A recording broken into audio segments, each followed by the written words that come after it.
Surya Paloh tiba-tiba dipanggil oleh Presiden Jokowi dan tidak main-main, cukup serius. Dia dipanggil ke istana oleh Presiden selama 1,5 jam.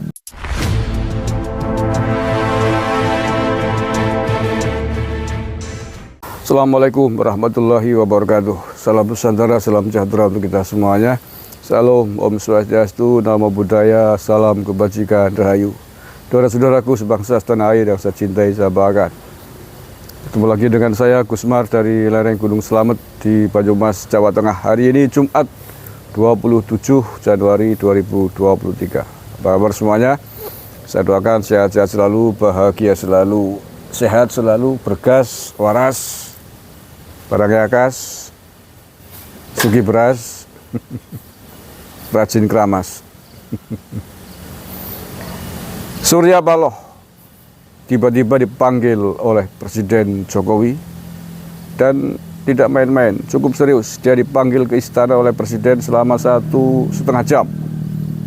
Apa yang dibicarakan dan mengapa Pak Jokowi tiba-tiba memanggil Surya Paloh? Apakah terkait dengan pencapresannya terhadap Anies Baswedan? Ataukah ada hal lain terkait dengan politik menjelang Pilpres 2024 nanti? Wallahu a'lam bishawab. Yang jelas pemanggilan Surya Paloh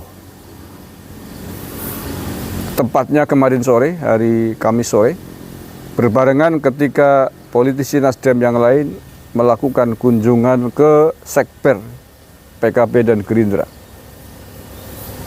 Apakah ini sebuah setting rencana sehingga waktunya bersamaan ataukah hanya kebetulan saja? Wallahu a'lam bishawab. Yang jelas sampai hari ini apa yang sesungguhnya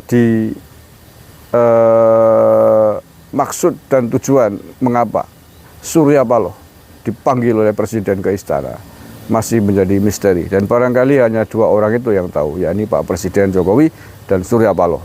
Tapi menurut saya, karena ini petinggi parpol ya, bukan menteri ya, ketua partai politik, saya kira pasti tidak akan jauh-jauh dari urusan politik, tidak akan jauh-jauh dari urusan pemilu 2024. Hanya apa materinya, substansinya, apakah Surya Paloh diminta untuk menarik kembali pencapresannya terhadap Anies Baswedan? Apakah justru didukung oleh Pak Jokowi untuk terus melangkah ke depan? Wallahu a'lam bishawab. Hanya Pak Surya Paloh dan Pak Jokowi yang tahu. Tapi sih mudah-mudahan didukung ya. Kalau saya mendukung, terus terang, saya mendukung agar Surya Paloh teruskan nyalonkan Anies Baswedan. Pasangannya silakan, mau dengan AHY ya silakan, mau dengan Dul Somad ya silakan, mau dengan Sabah Khofifah ya silakan. Pokoknya terserah Nasdem, terserah Surya Paloh, silakan lanjutkan mengusung Anies Baswedan biar menjadi rame aura dan suhu politik di tanah air. Nanti kalau salonnya nggak rame, pelan nggak hangat. Bisa baca beritanya ya.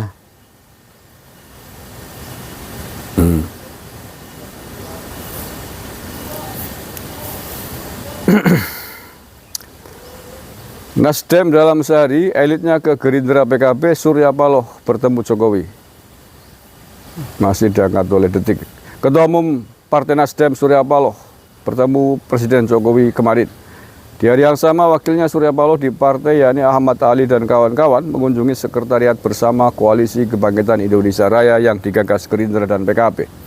Pertemuan Surya Paloh dan Jokowi di istana dibenarkan Bendahara Umum Partai Nasdem Ahmad Sahroni. Sahroni menyebut pertemuan Paloh dengan Jokowi pada sore hari itu bersifat mendadak. Ia, dalam kurung, Surya Paloh bertemu Jokowi kemarin sore ya dengar. Kemarin sore saya dengar, mendadak juga di istana, kata Sahroni kepada Detik.com hari Jumat hari ini. Sahroni menyebut pertemuan Surya Paloh dan Jokowi positif. Apa maksud positif yang disampaikan Sahroni? Feeling saya yang pasti positif karena sudah dipanggil. Bukti bahwa hubungannya dengan Pak Jokowi baik-baik saja, kata Sahroni.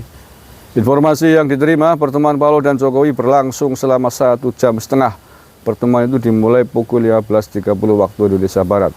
Sebelum Surya Paloh bertemu Jokowi, elit-elit Nasdem yang dipimpin Waketum Ahmad Ali mengunjungi Sekber Gerindra PKB. Elit Nasdem tiba di Sekber Gerindra yang bertempat di kawasan Menteng sekitar pukul 12.30. Nah, pada momen pertemuan dengan politisi Gerindra dan PKB, Ahmad Ali mengatakan bahwa pertemuan itu tidak mempengaruhi apapun terkait koalisi yang sedang digagas atau dibangun oleh Nasdem bersama Demokrat dan PKS. Tetapi kalau tidak mempengaruhi mengapa? Mengapa pergi ke Sekber Gerindra PKB? Pasti ada sesuatu yang disembunyikan juga. Pasti ada maksud tertentu. Apa maksudnya? Apakah ingin menawarkan gabung koalisi dengan Gerindra PKB? Ingin menawarkan Anies menjadi cawapresnya Pak Prabowo? Ataukah justru sebaliknya ingin menawari PKB atau Gerindra bergabung dengan Nasdem untuk mencalonkan Anies menjadi capres dan wakilnya Cak Imin atau Prabowo? Allahu a'lam bishawab. Tetapi yang jelas bahwa pertemuan yang dilakukan oleh elit Nasdem ke sekretariat bersama Gerindra PKB adalah hal yang menarik. Saya akui ini menarik dan susah diprediksi. Tetapi seandainya misalkan Nasdem kemudian gara-gara dalam tanda petik mangkel ya kesuh karo Demokrat dan karo PKS karena abot alot kon koalisi angel rebutan cawapres kemudian mutung gitu ya, mutung ke sarung sehingga kemudian pergi ke PKB dan Gerindra untuk menawarkan gabung bersama, itu bagus juga saya kira. Jadi ada kebijakan yang tepat. Sehingga kalau itu yang terjadi, maka dipastikan Anies Baswedan akan menjadi politisi yang lontang-lantung dan mutung ke sarung, babak bunyak, ora karu-karuan, dan pendukungnya dipastikan akan kebakaran daster, kebakaran jenggot, dan kebakaran yang lain-lain. Mudah-mudahan itu juga terjadi. Kalau nggak terjadi ya sekalian maju, sama-sama ramai. Maju ya ramai, didukung ya ramai, tidak maju ya ramai sekali. Oke, kita akan tunggu informasi-informasi berikutnya karena sampaikan kepada Anda sesungguhnya apa yang terjadi antara Pak Jokowi dan Pak Surya Paloh kemarin dan mengapa juga elit Nasdem harus bertemu dengan elit Gerindra dan PKB di waktu dan hari yang bersamaan. Kalau saya sih dua-duanya sepakat. Sepakat saya. Nasdem teruskan mengusung Anies Baswedan, koalisi dengan PKS dan Demokrat, itu aja, nggak ada yang lain sih. Maju bagus silakan, Anies capres. Wakilnya siapa? Dul Somad lah, kalau menurut saya tanggung Dul Somad aja, itu kan tokoh besar di Sumatera. Dan ini nanti kan isu yang diusungkan, pilih capres yang kafah, gitu. Solusi satu-satunya khilafah. Ya, Dul Somad kan ngomong begitu di pidatonya beberapa tahun yang lalu, gitu. Nanti Dul Somad yang ngomong solusi satu-satunya khilafah, Anies takbir kan gitu ya. Yang lain kan ikut takbir nanti. Nah, itu bagus, ramai juga lah wis. Nanti buktikan apakah orang-orang Islam yang menghendaki sistem khilafah Islamnya di Indonesia, di tanah air ini memang besar atau tidak akan dibuktikan pada pemilu gitu. Kan begitu. Kalau memang besar bisa memenangkan berarti banyak gitu. Tapi kalau ternyata tidak ada, ya sudah hentikan, nggak usah diteruskan. Pancasila aja, NKRI harga mati sudah cukup, itu bagus. Jadi sebuah sistem kita bernegara yang harus kita jaga bersama. Tetapi kalau kemudian harus bergabung dengan Gerindra dan PKB, saya kira juga bagus.